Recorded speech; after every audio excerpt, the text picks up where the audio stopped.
কথায় আছে, টাকা দেখলে কাঠের পুতুলও নাচে। আর ক্রিকেটের ময়দানে এই প্রবাদটি যেন বারবার সত্যি হয়ে ধরা দিচ্ছে। বিশ্ব ক্রিকেটের সর্বোচ্চ সংস্থা আইসিসিকে নিজেদের আঙুলের ইশারায় বাদর নাচ নাচানোর গুরুতর অভিযোগ উঠেছে ভারতীয় ক্রিকেট বোর্ড বিসিসিআই এর বিরুদ্ধে।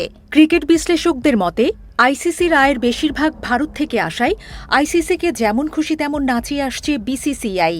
অর্থের কাছে বিক্রি হয়ে গিয়ে আইসিসি ভারতের গোলামির মাধ্যমে ক্রিকেটের ভারসাম্য নষ্ট করছে বলেও অভিযোগ তুলেছেন অনেকে। আইসিসির বিরুদ্ধে ওঠা এই ধরনের অভিযোগ বেশ কয়েকবার বাস্তবে মিলে গেছে। নিরাপত্তার কারণ দেখিয়ে 2025 সালে চ্যাম্পিয়ন্স ট্রফি খেলতে পাকিস্তান সফরে অস্বীকৃতি জানায় ভারত।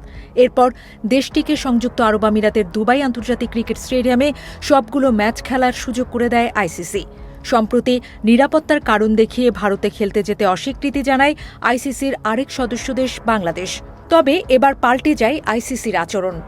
ভারত সফরে না যাওয়ার ব্যাপারে শেষ পর্যন্ত বাংলাদেশ অনড় থাকলে তাদের বাদ দিয়ে স্কটল্যান্ডকে বিশ্বকাপে অন্তর্ভুক্ত করে ক্রিকেটের সর্বোচ্চ সংস্থা।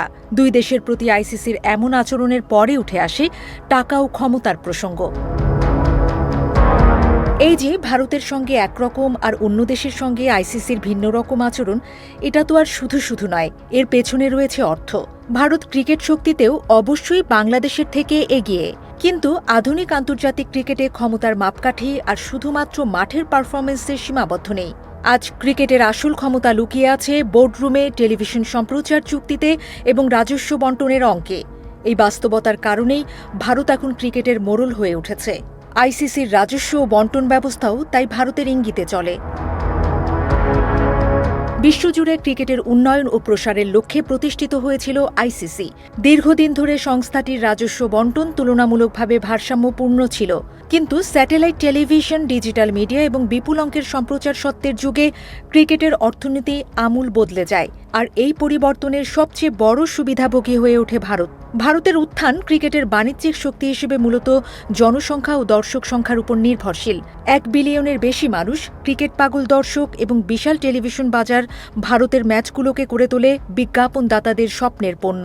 2008 সালে আইপিএল চালুর পর এই প্রভাব আরও বহুগুণ বেড়ে যায়।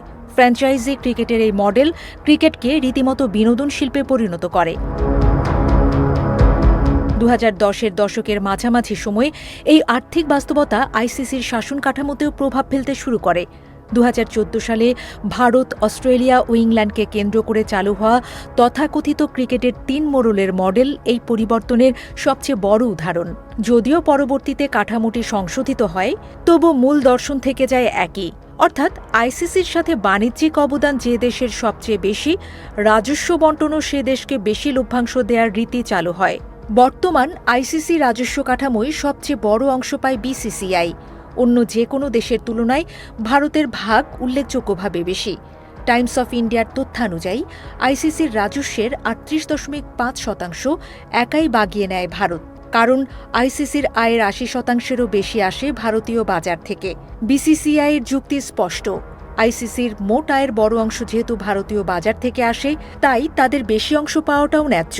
অর্থনীতির ভাষায় যারা আয় আনে তারাই নিয়ন্ত্রণ করবে। তবে এই নীতিতে চলার কারণে আইসিসি ভারতের গোলামে পরিণত হয়েছে বলে অভিযোগ করে থাকেন অনেকে। এর পরিবর্তন না হলে ক্রিকেটে ভারতের আধিপত্য কখনোই কমবে না, আর সে কারণে বিশ্বব্যাপী ক্রিকেটও জনপ্রিয় হয়ে উঠবে না বলেও মনে করছেন তারা। আবার এমন চলতে থাকলে ভারতও কোণঠাসা হবে, আইসিসিও হারাবে প্রাসঙ্গিকতা, ফুরিয়ে যাবে ভারতের টাকার গরম, ভেঙে পড়বে আইসিসিও। তাতে ভারতের ক্রিকেট ব্যবসাও উঠবে লাটে।